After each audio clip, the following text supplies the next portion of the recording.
Kasus dugaan pelecehan seksual oleh mahasiswa Fakultas Hukum Universitas Indonesia.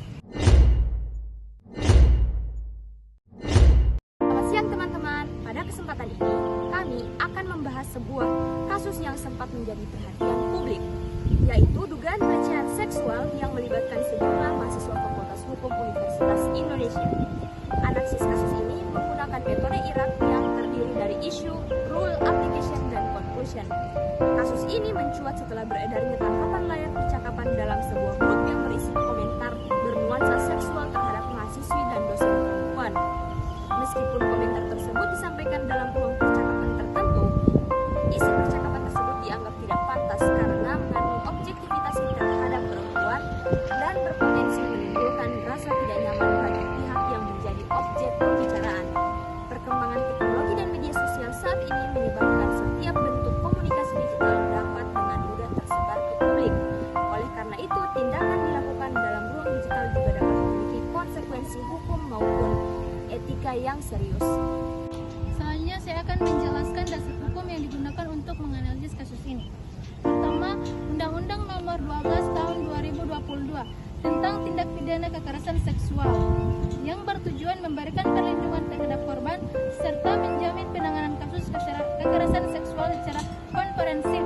Yang kedua ada Permendikbudristek Nomor 30 Tahun 2021 tentang pencegahan dan penanganan kekerasan seksual di lingkungan perguruan tinggi. Peraturan ini menjelaskan bahwa kekerasan seksual tidak hanya berbentuk tindakan fisik, tetapi juga dapat berupa ucapan, tulisan, ataupun tindakan yang lain yang bernuansa seksual dan menyebabkan korban merasa tersinggung, dipermalukan, direndahkan, atau tidak nyaman. Ketiga, setiap perguruan tinggi memiliki kode etik mahasiswa yang mengatur perilaku mahasiswa agar menjunjung tinggi nilai kesopanan, penghormatan terhadap sesama, menjaga nama baik institusi pendidikan. Dalam perspektif hukum dan hak asasi manusia, setiap individu memiliki hak untuk memperoleh rasa aman dan terbebas dari perlakuan yang merendahkan martabatnya. Oleh karena itu, komentar seksual yang menjadi seseorang sebagai objek candaan atau bahan pembicaraan yang tidak pantas dapat dianggap bertentangan dengan prinsip penghormatan terhadap martabat manusia. Dengan demikian, aturan hukum dan etika akademik menunjukkan bahwa pelecehan seksual tidak selalu berupa kontak fisik, tetapi juga dapat berupa pelecehan verbal maupun digital. Baik, terima kasih. Saya akan menjelaskan tentang application dan conclusion, yaitu berdasarkan fakta yang diberikan para mahasiswa diduga melakukan percakapan yang berisi komentar bernuansa seksual terhadap mahasiswa dan dosen perempuan melalui sebuah grup percakapan. Komentar tersebut kemudian tersebar dan diketahui oleh publik sehingga menimbulkan kontroversi.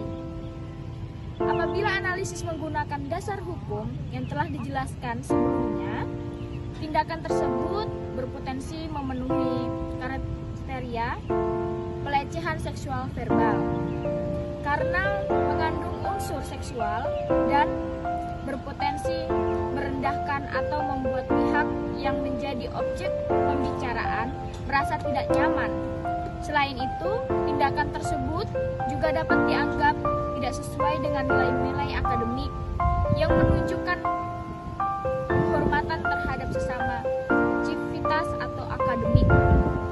Namun demikian, penting untuk tetap mengedepankan asas praduga tak bersalah, yaitu setiap orang dianggap tidak bersalah sebelum adanya pembuktian melalui proses pemeriksaan yang sah. Oleh karena itu, penentuan ada ada atau tidak, penyelenggaraan tetap harus dilakukan semaksimal mungkin dan pemeriksaan yang objektif oleh pihak kampus. Kasus ini juga menjadi pengingat bahwa pengguna media digital harus dilakukan secara bijak. Mahasiswa sebagai insan akademisi diharapkan mampu menjaga etika komunikasi baik secara langsung maupun media elektronik. Untuk kesimpulan, berdasarkan analisis menggunakan metode IRATS, dapat disimpulkan bahwa percakapan bernuansa seksual diduga dilakukan oleh para mahasiswa yang berpotensi dikategorikan sebagai pelecehan seksual verbal apabila pembuktian memenuhi unsur-unsur yang diatur dalam peraturan yang berlaku.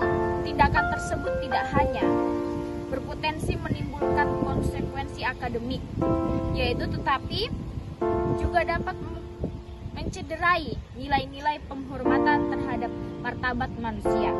Oleh karena itu, pihak kampus perlu menangani kasus ini secara transparan, objektif, dan keadilan, serta memperkuat upaya edukasi mengenai etika komunikasi dan pencegahan kekerasan seksual agar lingkungan perguruan tinggi tetap menjadi ruang yang aman, nyaman, dan menghormati hak setiap individu.